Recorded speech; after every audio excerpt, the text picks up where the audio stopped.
Hello, welcome to WS cube tech. मैं BK Singh. आज की इस मैटलैब के वीडियो में मैं आपको बताने वाला हूँ फंक्शंस के बारे में। तो चलिए मैटलैब के अंदर जो फंक्शंस यूज़ कैसे करते हैं उसको आज हम इस वीडियो में इम्प्लीमेंट करेंगे। उसके अंदर हम फंक्शंस खुद क्रिएट करेंगे, उस फंक्शंस के अंदर वैल्यू पास करके हम उसका रिजल्ट कैलकुलेट करेंगे। तो चलिए फंक्शंस होते क्या हैं। फंक्शंस एक्चुअली स्मॉल प्रोग्राम होते हैं जिसको हमें बार बार कोड में ज़रूरत पड़ती है, तो हम बार बार लिखने के बजाय हम क्या करते हैं, उसको एक फंक्शन बना देते हैं। उस फंक्शन के अंदर हम कुछ वैल्यू पास करेंगे और वो रिटर्न करके हमें आउटपुट दे देगा। अब वो फंक्शन अपने ऊपर है। सपोज़ कहीं पे मुझे इंटीग्रेशन, डिफरेंशिएशन या फिर कोई कॉम्प्लेक्स एक्सप्रेशन है जिसको बार बार सॉल्व करना पड़ रहा है या बार बार लंबे प्रोग्राम में यूज़ आ रहा है, तो उसके लिए हम क्या करेंगे, एक फंक्शन बना देंगे। उस फंक्शन के अंदर हम वैल्यू पास करेंगे, उस वैल्यू का हमें एक्सप्रेशन आउटपुट मिल जाएगा और उसको हम बार बार यूज़ कर सकते हैं अपने मेन प्रोग्राम के अंदर। तो चलिए देख लेते हैं फंक्शन का सिंटेक्स क्या होता है। सिंटेक्स सिंपल सा है, इसके अंदर फंक्शन लिखेंगे पहले, उसके बाद यहाँ पे हमें आउटपुट क्या लेना है। तो आउटपुट वेरिएबल एक हो सकता है या एक से ज़्यादा हो सकता है, तो एक तो होना ही चाहिए जो इसके अंदर हम आउटपुट कैलकुलेट करेंगे। उसके बाद माई फंक्शन हमारा फंक्शन नेम है जो हम फंक्शन बनाना चाहते हैं। लाइक अगर एडिशन का फंक्शन बनाना है तो ऐड लिख देंगे, सब्सट्रैक्शन का लिखना हो तो एस सब्सट्रैक्शन SUB लिख सकते हैं, या फिर अपने हिसाब से जो आप यूज़र डिफाइंड होता है ये फंक्शन, तो जो फंक्शन नेम आपको देना है वो फंक्शन नेम हम यहाँ पे दे सकते हैं। उसके बाद उस फंक्शन के अंदर हम इनपुट क्या लेना है, तो ये हमारे पास x1 से xm तक हमारा इनपुट वेरिएबल है। तो ये हो गया हमारे पास input variable x1 to xm, और ये हो गया हमारे पास आउटपुट वेरिएबल y1 से yn। ये हो गया फंक्शन जो डिफाइन करेगा कि ये फंक्शन है, और ये हमारा फंक्शन नेम हो गया जो हम खुद डिफाइन कर सकते हैं या यूज़र डिफाइन होता है। तो चलिए मैं यहाँ पे एक एग्जांपल लेता हूँ। एग्जांपल के अंदर हमेशा फंक्शन के अंदर स्पेस देंगे फंक्शन लिखने के बाद, और ये हमेशा एंड END कमांड से होता है। ध्यान रखिए END कमांड के बाद हमें सेमीकोलन नहीं लगाना। तो ये जस्ट सिंपल सा एक एक्सप्रेशन लिखा हुआ है जिसके अंदर फंक्शन और एंड लिखा हुआ है। ये डिनोट करता है कि फंक्शन स्टार्ट होगा तो उसका एंड हमेशा होना चाहिए। तो जैसे ही हमने फंक्शन लिखा, फंक्शन के बाद स्पेस देंगे, स्पेस के बाद हमें जो कैलकुलेशन चाहिए, सपोज मुझे एवरेज चाहिए तो AVE लिख दिया। तो एवरेज ऑफ, हम मुझे एक्स नंबर चाहिए, किसी भी नंबर का मुझे एवरेज कैलकुलेट करना हो, तो उसके अंदर मैं एक फंक्शन का नेम लेता हूँ AVERAGE, एवरेज फंक्शन लिया और उसके अंदर हमने एक इनपुट असाइन कर दिया। अब ये फंक्शन डिफाइन कर रहे हैं, ये इनपुट हमें यूज़र डिफाइन देना पड़ेगा या फिर प्री डिफाइंड वैल्यू देनी पड़ेगी जो हम प्रोग्राम में यूज़ करेंगे। तो यहाँ पे फंक्शन AVE ले लिया है, इक्वल्स टू एवरेज एक्स ले लिया है। अब हमें इस फंक्शन का डेफिनेशन लिखना पड़ेगा। तो डेफिनेशन यानी एवरेज क्या करेगा, एवरेज जो इनपुट है उसका सम करेगा और उसको डिवाइड बाई n करेगा।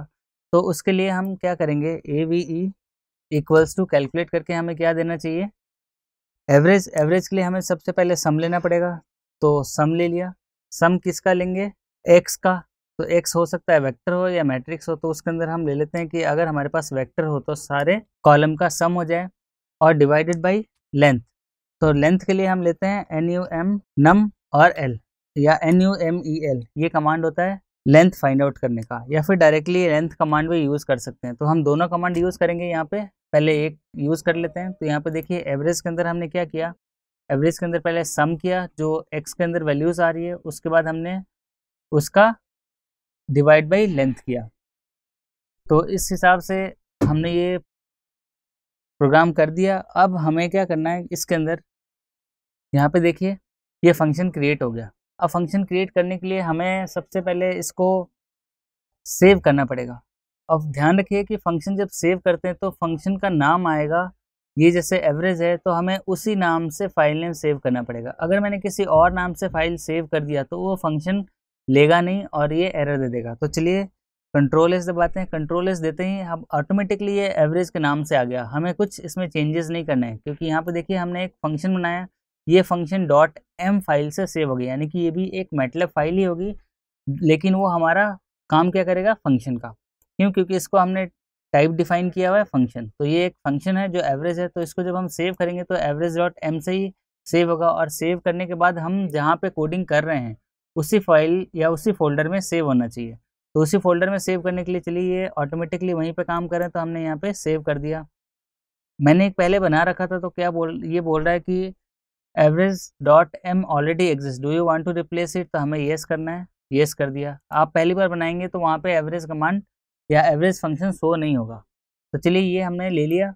अब इसके अंदर एवरेज फंक्शन बन के आ गया। अब इसके अंदर आप देख सकते हैं, ये देखिए इसका जो सिंबल है ये एफ एक्स लिखा हुआ आएगा, या इसका मतलब फंक्शन है। यहाँ पे देख सकते हैं ये एफ एक्स लिखा हुआ है। नॉर्मल मैट फाइल के अंदर मैटलैब का सिंबल बना हुआ आता है। यहाँ पे देख सकते हैं सपोज एफ लूप के अंदर ये मैटलैब का सिंबल बना है, यहाँ पे देखिए फंक्शन का सिंबल बना है, यानी कि ये अब हमारा फंक्शन है। तो अगर मैं इसके अंदर फंक्शन को रिकॉल करना हो तो कैसे करूँगा? तो सपोज एक्स की वैल्यू मैंने 1:10 ले ली। अब इसको मैं कहीं भी रन कर सकता हूँ, कमांड प्रॉम्प्ट के अंदर भी। तो कमांड प्रॉम्प्ट के अंदर एक्स की वैल्यू 1 से 10 ले ली। अब इसके अंदर मुझे एवरेज कैलकुलेट करना है। तो एवरेज कैलकुलेट करने के लिए सिंपल सा एवरेज कमांड यूज़ करूँगा। एवरेज जो हमने फंक्शन बनाया हुआ है, तो AVERAGE, उसके अंदर वैल्यू क्या पास करनी है? एक्स, यानी हमने ये एक्स लिया, उस वो वैल्यू पास कर दी एवरेज के अंदर। तो ये ऑटोमेटिकली इस फंक्शन में जाएगा और सम और नम लेंथ कैलकुलेट करके एवरेज दे देना चाहिए। तो यहाँ पे देखिए एक ब्रैकेट की एरर दे रहा है, तो ब्रैकेट का एरर है, तो इसको हमें पहले सॉल्व करना पड़ेगा, उसके बाद हमारे पास ये सही रिजल्ट आएगा। तो चलिए यहाँ पे एक ब्रैकेट इसका हो गया, एक ब्रैकेट इसका हो गया, और यहाँ पे एक एक्स्ट्रा ब्रैकेट है, यहाँ पे एक एक्स्ट्रा ब्रैकेट था, इसको हमने रिमूव कर दिया।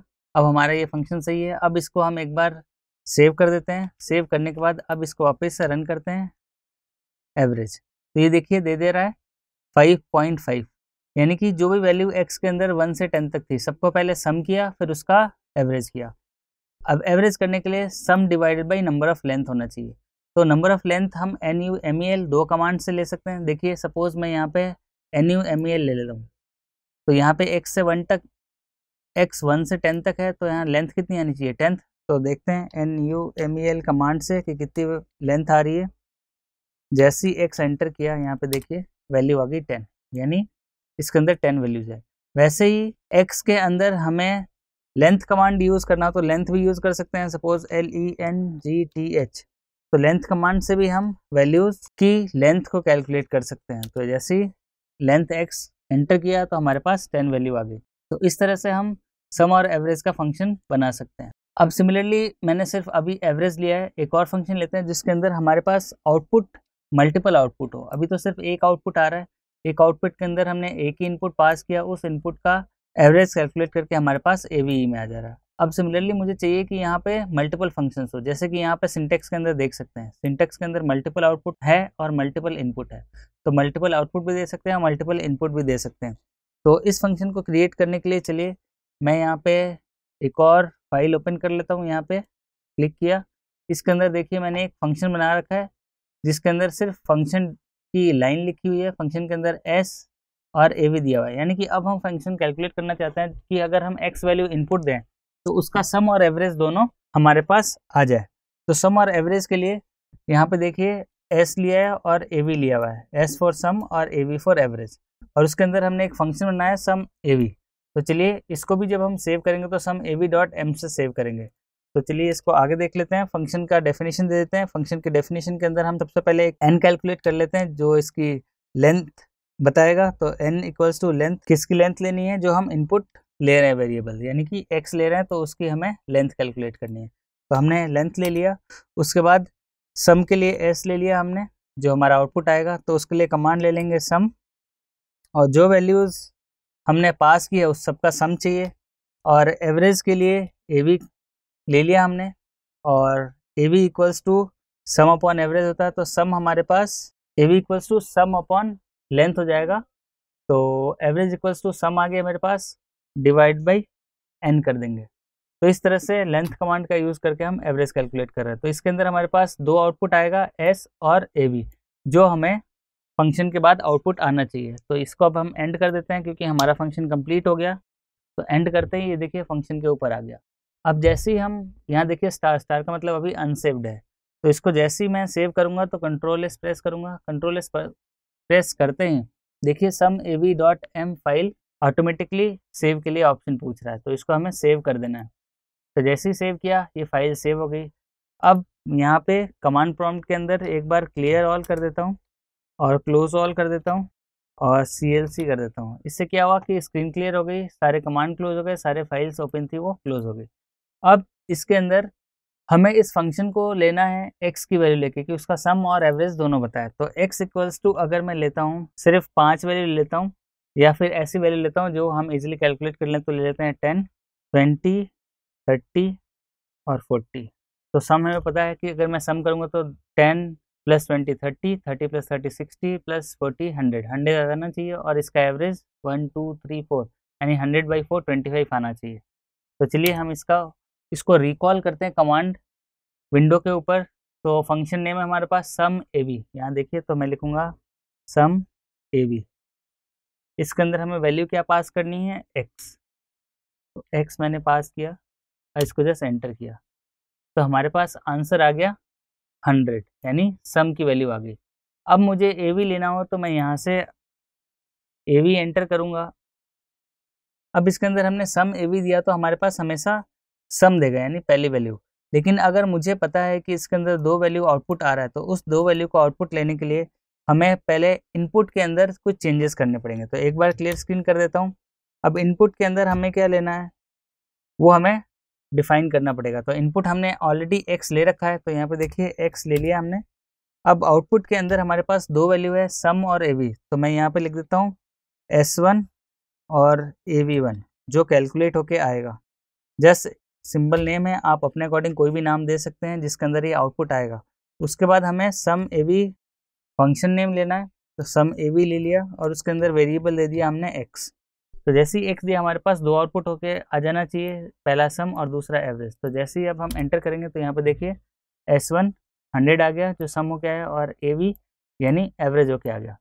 अगर मैं इसके अंदर जैसे पहले हमने रन किया कि इसके अंदर अगर मैं कुछ भी नहीं देता हूँ, यानी आउटपुट मैं खुद डिफाइन नहीं कर रहा हूँ कि मुझे 2 वेरिएबल चाहिए, तो हमेशा पहला वाला वेरिएबल का ही आउटपुट देगा। तो यानी कि अगर मैं सम एवी यहाँ पे सिंपल सा कमांड रन करता हूँ तो मुझे 2 आउटपुट कभी भी नहीं देगा, हमेशा एक ही आउटपुट देगा, वो पहला जो इस फंक्शन का नेम है। फंक्शन का नेम जो आउटपुट में है वो है एस। एस क्या कर रहा है, सम कर रहा है, तो हमें सम एवी क्या करके देगा, सम करके दे देगा। तो यहाँ पे देखिए यहाँ पे हमने 2 आउटपुट बताए हैं जिसके अंदर हमारा फंक्शन सम एवी एक्स का सम और एवरेज करके दे रहा है, तो यह हमारा दोनों आउटपुट आ गया। लेकिन इसके अंदर हमने कुछ डिफाइन नहीं किया, डायरेक्टली सम एवी फंक्शन को यूज ले लिया, तो ये हमेशा पहला वाला जो आउटपुट होता है उस आउटपुट को शो करता है। तो ये चीज़ हमेशा ध्यान रखने वाली है, भले ही कितनी आउटपुट हो इस फंक्शन के अंदर, भले ही 10 या 15 आउटपुट हो, लेकिन अगर मैं उस आउटपुट को किसी भी वेरिएबल में कलेक्ट नहीं करूँगा तो वो हमेशा पहले वेरिएबल का आउटपुट दे देगा। तो चलिए इस वीडियो में इतना ही, मिलते हैं अगले वीडियो में। Thank you.